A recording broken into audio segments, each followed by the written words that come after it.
el meu nom és Clàudia Rovira Soler i el treball de recerca que he realitzat es titula Balla amb un llibre, que específicament és una representació ballada de la novel·la d'Anna Frank. La meva motivació per a realitzar-lo van ser les inquietuds que tinc per demostrar que a través de la dansa també es pot expressar, comunicar i transmetre una història sense el fet de necessitar la paraula, sinó que ho podem fer a través del moviment. En si mateix, el cos del treball consta de dues parts.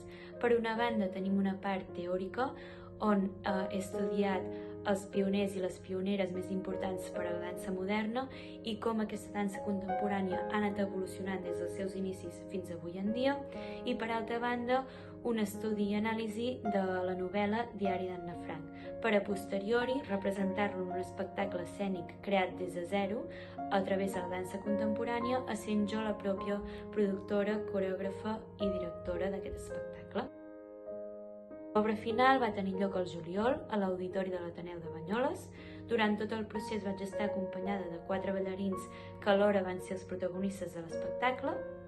L'obra va durar uns 25 minuts i estava composta per unes 11 escenes, cada una de les quals m'havia inspirat en algun teòric estudiat anteriorment a la part teòrica.